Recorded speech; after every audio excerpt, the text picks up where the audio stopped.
Olá, concurseiros de plantão, vamos voltar aqui para a nossa aula, né, gente? Vamos falar mais um pouquinho aqui sobre o PMBOK. O PMBOK, ele discrimina claramente, tá joia? E a gente precisa saber a diferença clássica entre ciclo de vida de produto e ciclo de vida de projeto. Bacana, isso aqui ele vai cobrar sim de você na prova, vai cobrar bastante, tu pode ter certeza, a banca CESP gosta de cobrar isso aqui, ainda mais atualmente com o advento que nós estamos tendo de abordagens ágeis, de métodos ágeis de gerenciamento de projetos. E o que eu tenho que levar para a minha prova? É que o ciclo de vida de produto, ele é, afinal de contas, um conjunto de fases, né, do produto que elas não se sobrepõem, né? Elas não se sobrepõem e geralmente é ordem sequencial, mas que visam que essas fases visam desde a concepção do teu produto até a retirada dele do mercado. Bacana?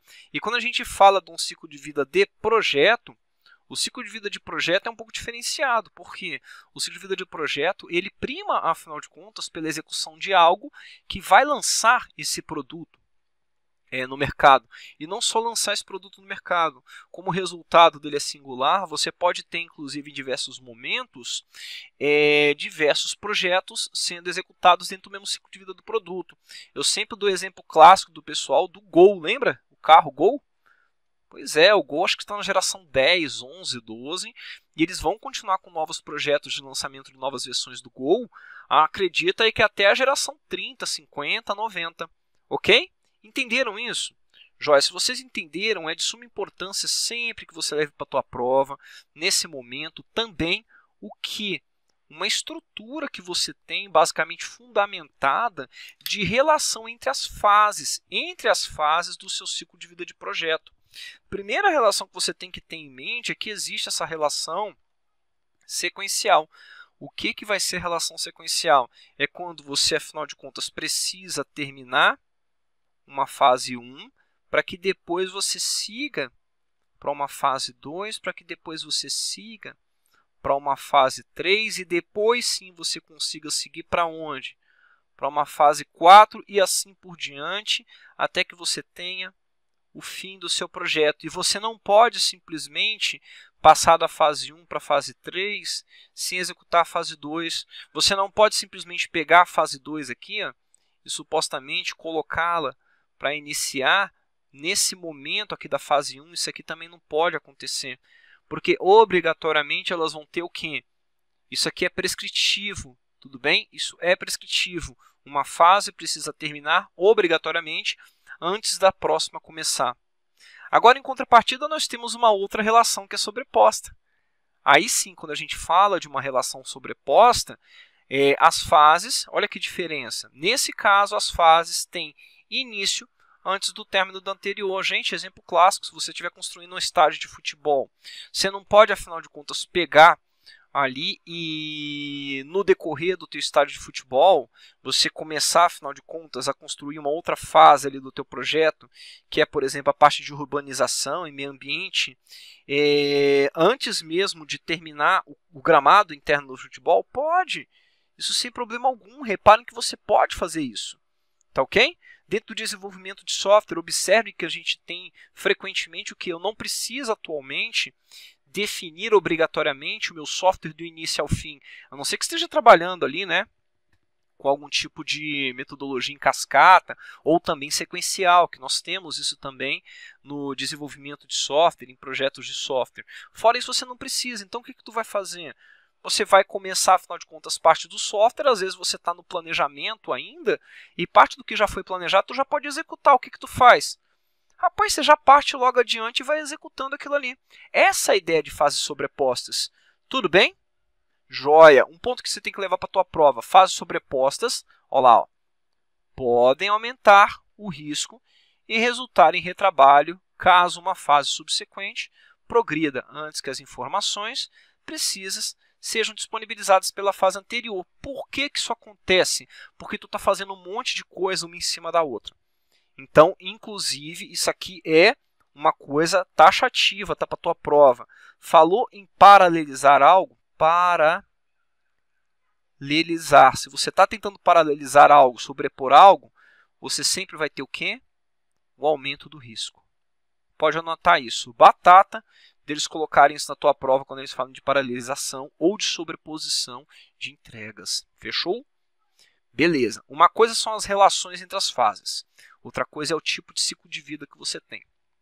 Quando a gente fala do tipo de ciclo de vida, primeiramente você tem um ciclo de vida que é preditivo. Quando a gente fala do preditivo é o que? São geralmente preferidos quando o produto a ser entregue é bem entendido, ou seja, você tem, afinal de contas, aqui ó, o teu escopo bacana, né? Você tem, afinal de contas, um escopo bacana, muito bem definido, muito bem estruturados, e quando uma base significativa de práticas da indústria, quando ela existe, essa prática significativa. Por quê? Porque dali você consegue, afinal de contas, planejar tudo que você teria que planejar previamente, aí depois você executa tudo, testa tudo, depois entrega. Pode acontecer nesse formato. Entendeu como? Vocês vão ver que existe uma relação muito grande entre o ciclo de vida preditivo e o tipo de relação que nós temos entre fases sequencial. Bacana? Então, são características. Se você está falando, afinal de contas, de algo que tem um escopo muito bem definido, você entende pacas daquele assunto, você já entendeu bacana mesmo o que tem que ser entregue, você vai estar falando do quê? Basicamente, de algo que é sequencial e provavelmente preditivo. Entendeu? Pegou essa? Existe aqui um ciclo de vida que é chamado de iterativo incremental. O iterativo incremental, elas acontecem justamente por quê?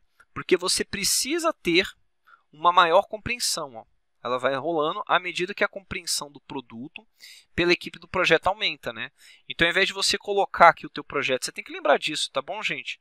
Para ser planejado durante, por exemplo, um ano, o que tu vai fazer? Você divide aqui teu projeto em 4 e a cada 3 meses você tem o quê? Você tem, afinal de contas, uma iteração. Não é interação, né? É iteração mesmo, tá? Uma iteração que é uma característica temporal, aqui tu vai ter outra, aqui você vai ter outra, aqui você vai ter outra, em que cada iteração dessa você entrega um pedaço do produto. Porque enquanto você está trabalhando na iteração anterior, você conhece um pouco mais sobre o produto, você evolui um pouco mais sobre o conhecimento do produto e coleta, inclusive, informações sobre o quê? Sobre aquilo que você está desenvolvendo agora e mais o que você vai desenvolver no futuro. Entendeu? Para isso que serve iterativo e incremental. Agora, o que acontece? Suponhamos que você esteja trabalhando em um ambiente muito doido. Tudo bem? Em um ambiente muito, muito doido mesmo. Em que você simplesmente tem o quê? Altos níveis de mudança. Exemplo clássico, gente, são projetos da área de marketing, publicidade, projetos da área de desenvolvimento de software também. Então, suponhamos que você esteja trabalhando ali, afinal de contas, em um ambiente alucinante de mudanças. Você vai trabalhar com aquilo que nós chamamos de ciclo de vida adaptativo, ou ainda, né, métodos ágeis. Tu tem que lembrar disso, bacana? Por quê? Aqui nós vamos, afinal de contas, pegar aquelas iterações que nós tínhamos. Você lembra que eu mostrei para vocês? Iterações ali de aproximadamente 3 meses, talvez 2 meses, beleza. Aqui você vai reduzir para 1 a 4 semanas. E cada iteração dessa vai chamar o quê? Vai chamar sprint. Porque justamente a minha ideia é aceitar ao máximo essas mudanças, mas de alguma forma mitigar o impacto que isso teria para a entrega do meu produto final. Ok? São também iterativos incrementais? São, acho que ficou claro, né? Mas minhas iterações são quê? Pequenininhas, né? E trabalha com conceitos de backlog do projeto, feedback e backlog do produto. O que vai ser isso aqui? O backlog, por exemplo, do teu produto é uma lista de desejos, de coisas que você deseja que sejam implementadas ali no teu produto final, certo? E que não só você quer que sejam implementadas, mas que você consegue ir priorizando de acordo com o que você vai trabalhando com cada uma das sprints que você entra aqui no teu projeto, ok? Tranquilão, gente? Então, vamos lá. Fora essa paradinha que nós temos da relação entre fases e dos tipos de ciclo de vida, o que eu preciso levar para a prova? Também. Você precisa levar para a prova também que, independente do projeto que você estiver trabalhando, tudo bem? Existe uma estrutura genérica de ciclo de vida. O que é essa estrutura genérica de ciclo de vida? Essa estrutura genérica de ciclo de vida, ela me prega o seguinte, que independente de qualquer projeto que você estiver trabalhando, mesmo que você tenha 15 fases no teu projeto ou 2 fases no teu projeto, você vai vivenciar esses momentos aqui, ó, um de início, que a gente poderia comparar com a iniciação de um projeto, né, em que o termo de abertura ele é assinado, em que afinal de contas você conhece as principais partes interessadas, em que você autoriza o teu projeto, nomeia o teu gerente de projetos.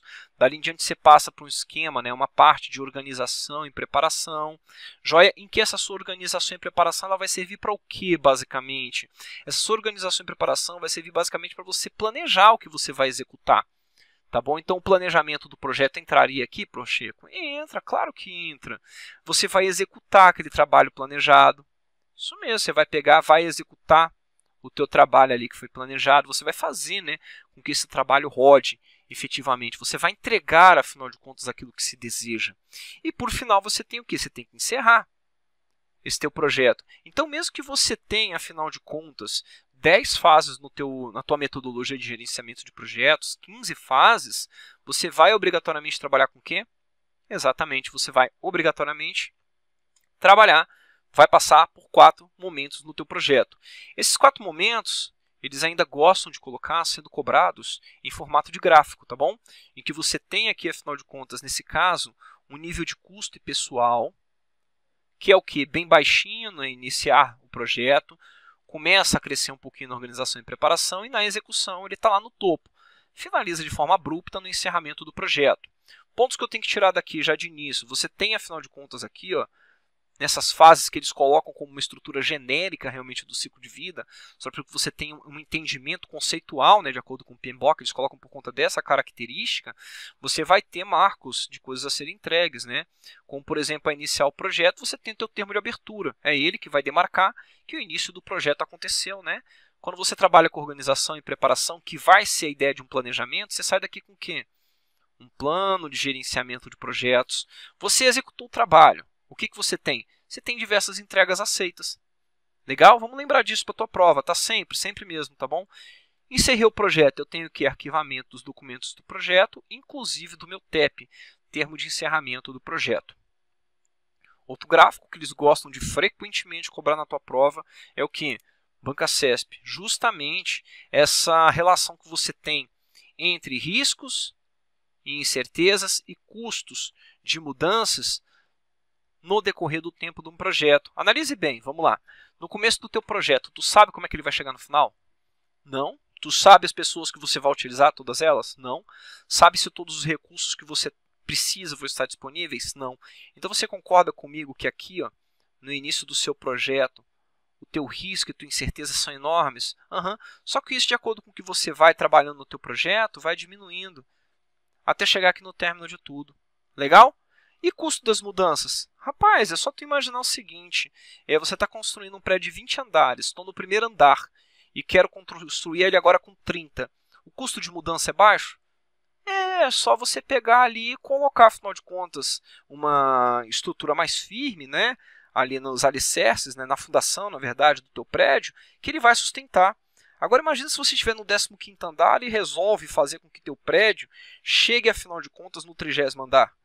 Nossa, às vezes a mudança vai ficar tão cara, e tecnologicamente você pode até inviabilizar, não é? Para poder chegar aqui no final do teu projeto. Entenderam como é que funciona? Beleza. Bora resolver o exercício então. Com relação ao ciclo de vida de projetos e produtos, julgue o item seguinte. Segundo o guia PMBOK, os processos de gerenciamento de projeto, grupos de processos, são executados nas diversas fases do ciclo de vida de um projeto, né? Sim, gente, com certeza. O que vai acontecer é que os seus processos dentro do PMBOK, eles são divididos em quê? Os seus processos dentro do PMBOK são divididos em grupos de processos. Tudo bem? São divididos em grupos de processos versus áreas de conhecimento. Quando você fala, afinal de contas, das suas fases do ciclo de vida, esses grupos de processo, esses processos deles, dos respectivos grupos de processos, podem ser executados diversas vezes. Por quê? Você tem como, por exemplo, um processo que é justamente, né, definir o teu termo de abertura do projeto. Ok? Você pode, afinal de contas, definir um termo de abertura do projeto para cada fase? Pode. Você pode ter um encerramento, por exemplo, de um projeto, encerrar projeto ou fase em cada fase? Pode. Tudo bem? Você pode, afinal de contas, retroalimentar o planejamento do teu projeto no decorrer de todo o seu projeto? Pode. Tudo bem? Item correto, gente. Vamos pegar aqui o item 11, ó, com relação ao ciclo de vida de projetos e produtos, julgue o item seguinte.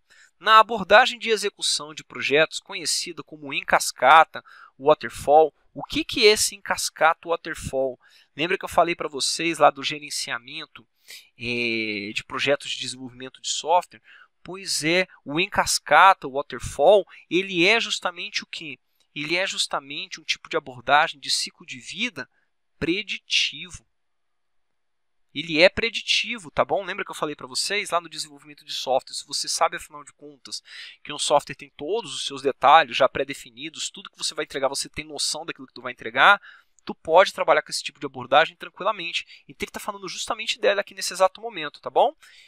Então, o que ele fala? As fases são realizadas sequencialmente. Se é preditivo, vai ser realizado sequencialmente, não é verdade? Mas podem ocorrer sobreposições, aí não pode ocorrer não. Não pode ocorrer sobreposição no momento em que o projeto se aproxima do final. Por quê? Se ele está falando de sobreposição, ele está falando o quê? De relações sobrepostas. Tudo bem? Ele está falando de quê? Em diversos momentos, inclusive, de abordagens iterativas e incrementais também, que vão possibilitar que você tenha sobreposições de entregas a serem realizadas. Item errado, gente. Complexo, inclusive, né, o item. Eu gosto bastante dele, de trabalhar tanto em sala de aula quanto em cursos online. Mais uma questão de número 12, da PGE ainda. Eles pegaram pesado, inclusive. Eu gostei dessa prova aqui da PGE, que eles foram cutucando bastante o conteúdo de gerenciamento de projetos. Com relação ao ciclo de vida de projetos e produtos, julgue o item seguinte. Na abordagem de execução de projetos denominada ágil, ou seja, está perguntando sobre agilidade, muito utilizada para desenvolvimento de software, é isso mesmo que acontece. Sprints são intervalos de tempo para execução incremental do projeto que produz entregas parciais. Certo ou errado? Certo, né, gente? A minha sprint é justamente o quê? Sprint é um nome dado para as nossas iterações menores. Bacana? E complemente aí ainda no material de vocês que você pode ter iterações maiores aqui dentro de métodos ágeis? Pode, mas quando você vai ter o quê? O que a gente chama de release. Só que uma release, eu vou escrever aqui embaixo, ó, release, é quando você tem aqui um produto aqui que na ponta vai para a produção. Legal? Só que obrigatoriamente você tem dentro da tua release diversas sprints, entendeu como? Então você vai ter como, por exemplo, uma release dividida em 4 sprints, onde você vai ter aqui uma sprint 1, aqui, ó, uma sprint 2, uma 3 e uma 4. Legal? Então não estranhe se de repente ele chamar também a tua release de iteração ou entrega. Bacana?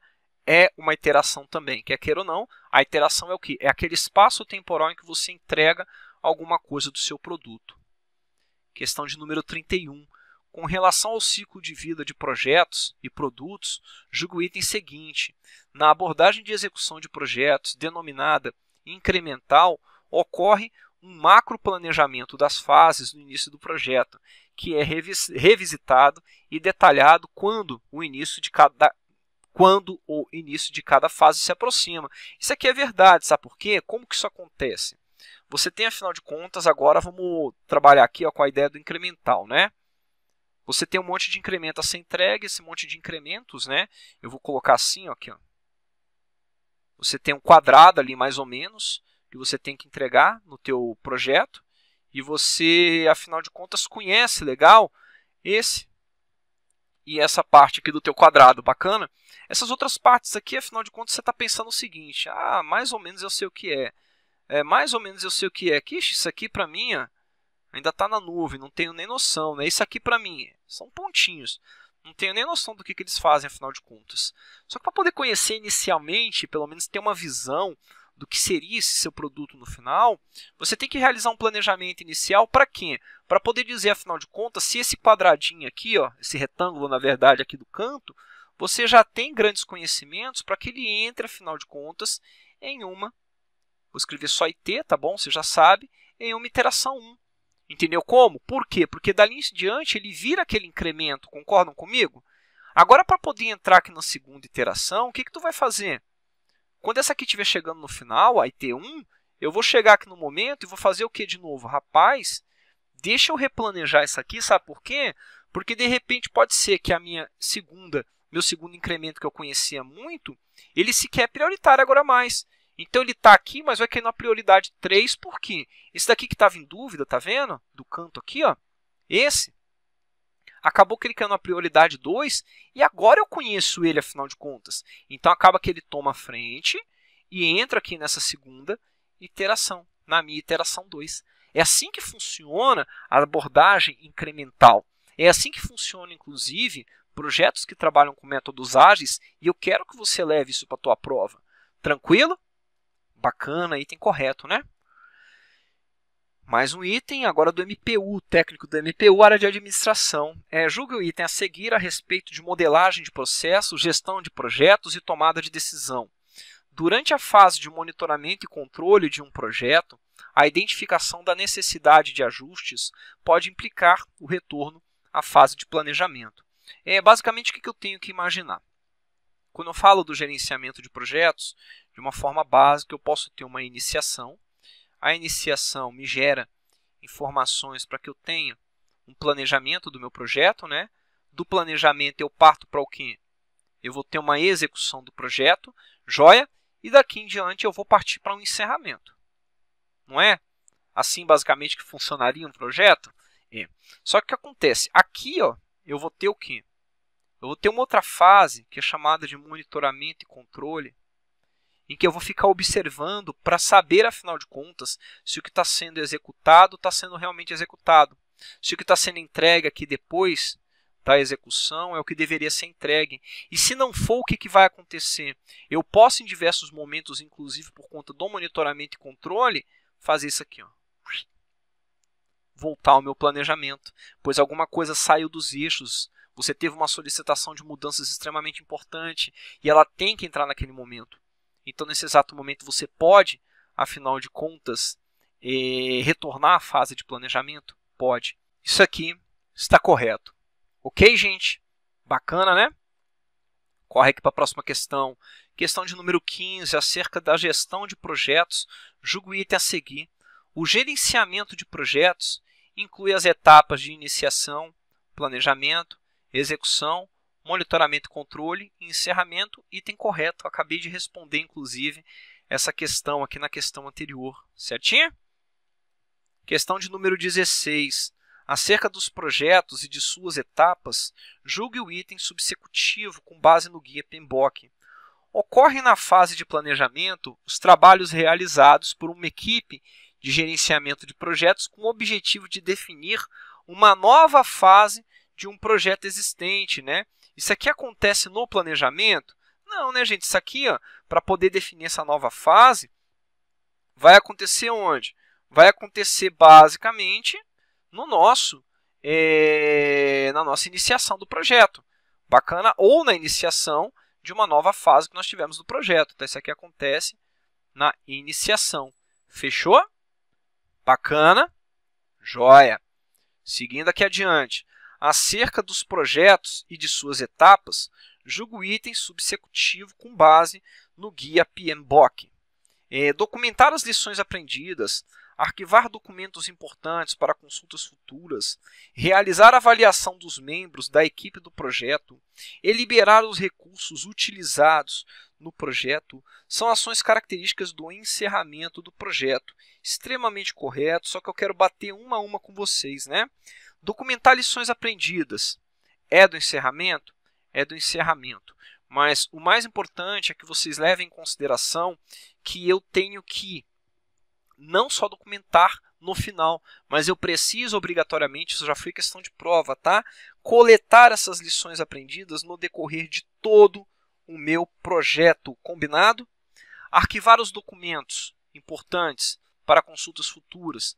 Também é de suma importância que esses documentos sejam arquivados agora, porque eles começam a compor agora o quê? Os meus ativos de processos organizacionais. Legal, gente? Realizar a avaliação dos membros da equipe do projeto. Também, não é? Eu vou falar se afinal de contas, no encerramento, rapaz, e aí, né? Como é que você se comportou durante o projeto? Seu desempenho foi bom, não foi? Enfim, é isso que vai acontecer. E liberar os recursos utilizados no projeto. É outra também, não é? Sim, exatamente, você libera aqui. Não faz sentido você liberar os recursos antes do encerramento do projeto. É isso aí, item 17, questão 100% correta. Entrando aqui agora em processos e grupos de processos, é bem interessante que vocês tenham para a prova sempre em mente que nós temos grupos de processos que são divididos em duas categorias, né? Existem processos de gerenciamento de projetos, processos orientados ao produto. Bacana? Processo orientado ao produto é justamente aqueles processos que especificam e criam um produto novo, tá bom? Quando a gente fala de gerenciamento de projetos, eles tratam do desempenho do projeto e alcance dos seus objetivos. O que eu preciso saber daqui também, Pacheco? Você precisa saber também essa planilha aqui de forma integral, completa, né? O material que está aí na mão de vocês, inclusive, eu deixei algumas linhas no que diz respeito a folhetos para vocês fazerem diversas anotações. Para quem está fazendo, beleza. Para quem não está fazendo, agora é a hora de fazer a anotação. Por quê? Nós temos essa planilha aqui que é do PMBOK quinta edição. E nós temos essa planilha aqui que é do PMBOK sexta edição. Tá ok? Para a tua prova você precisa saber essa diferença entre uma versão e outra, tranquilo? Isso é fundamental que você saiba a diferença entre uma versão e outra. Olha aqui por quê. Quando a gente fala aqui da quinta edição, vocês vão ver que quantas áreas de conhecimento ela tem. Ela tem 10 áreas de conhecimento, assim como a sexta edição. Só que aqui no tempo, lá na sexta edição, vai chamar de cronograma. Então, na tua prova, você não vai marcar errado, porque o teu avaliador colocou cronograma ao invés de tempo, beleza? Quando a gente fala aqui de recursos humanos, ele agora chama recursos. Por quê? Porque para a sexta edição ele começou a incorporar tudo, seja recursos humanos, seja um computador, alocação de uma sala, tudo isso agora são recursos, ok? Outro ponto que você precisa saber o nome de cada uma dessas áreas de conhecimento. Tudo bem? E tem que saber que são áreas de conhecimento. E não pode, de forma alguma, confundir área de conhecimento com grupos de processo. Grupos de processo são esses que aparecem aqui em cima. Os meus grupos de processo são iniciação, planejamento, execução, monitoramento e controle e encerramento. Fechou? Ok. Tudo bem para todo mundo? Então tá bom. Quais que são minhas áreas de conhecimento? Integração, escopo, tempo ou cronograma, custo, risco, qualidade, recursos humanos ou recursos, comunicações, aquisições e partes interessadas. Agora você precisa também saber onde que os processos do PMBOK estão alocados, tá joia? O que eu vou fazer aqui agora nesse exato momento? Eu vou marcar, afinal de contas, vou colocar um marca-texto aqui azul, para poder marcar justamente as palavras-chave. Se você disser que, afinal de contas, é um processo de planejamento, ele sempre vai ter a palavra plano, planejar, coletar, criar. Tá joia? Ali você vai dizer, nossa, é mesmo, olha, ele tem tudo que é lugar, não é? Inclusive definir. Não é isso? Ah, professor, é mesmo. Ó. Palavra sequenciar, palavra estimar também. Estão vendo isso? Que maravilha, não é verdade? É mesmo, professor. Nossa, interessante. Então, eu consigo, afinal de contas, nesse exato momento, localizar pelo menos 80% dos processos que eu tenho no planejamento. Se for execução, orientar e gerenciar e mobilizar. Tudo bem? Ah, a palavra gerenciar também é muito importante aqui nesse exato momento. Se for monitoramento e controle, é monitorar, controle, controlar, validar, cadê o controle, controle, controle, controlar, controlar, controlar, controle, não, controle eu já marquei aqui em cima, sorry, no segundo processo aqui, realizar o controle integrado de mudanças. E por final, quando você fala da iniciação, tu está falando do quê? Iniciação, basicamente, você vai desenvolver o termo de abertura e vai identificar as partes interessadas. Acabou. Você fala, afinal de contas, aqui do encerramento. Você vai encerrar o projeto ou fase e vai encerrar as aquisições. Inclusive, encerrar as aquisições aqui, ó, ele some, né? Ele não existe na nossa sexta edição. Professor, e agora? Como que eu fico sabendo? Como é que eu vou localizar, afinal de contas, os meus... como é que se fala? Os meus processos em relação às áreas de conhecimento. Poxa, em relação às áreas de conhecimento, eu vou marcando aqui agora para você em uma corzinha verde, tá bom? Se for escopo, tem escopo, requisito e EAP, sempre no nome dele. Se for tempo, tem cronograma e atividade. Ok? Se for custo, tem custo ou orçamento. Se for risco, tem risco em todos eles. Se for qualidade, é a palavra qualidade. Bacana? Recursos. Sempre vai ter recursos, fora o nosso querido, né, estimar os recursos de atividades, que também vai ter a palavra atividade. É o único, inclusive na sexta edição, se tu estiver trabalhando aí, tome muito cuidado, bacana, que pode fugir essa regra aqui. Ok, gente? Aqui você vai ver que na nossa outra planilha, em relação à sexta edição, segue tudo em relação às mesmas regras. Tá joia? Outro ponto que você tem que ter em mente é o quê? Em relação a como que essa iteração aqui acontece, afinal de contas, né? Vocês vão ver que não é algo nada trivial. Na verdade, o que vai acontecer é que você tem 10 áreas de conhecimento, que afinal de contas tem um uso potencial em ser trabalhado onde? Dentro dos processos. Ou seja, de iniciação, dos processos de planejamento, de execução, monitoramento e controle e encerramento. E que tem, inclusive, o que aqui dentro desses grupos de processo tem um uso potencial, certo? De ser trabalhado onde? Dentro do meu ciclo de vida do projeto. Então, automaticamente, grupo de processo e ciclo de vida do projeto e etapas do meu ciclo de vida são coisas diferentes? São coisas diferentes. Ok? Eu vou ficando por aqui, daqui a pouco eu volto. Um grande abraço, tchau!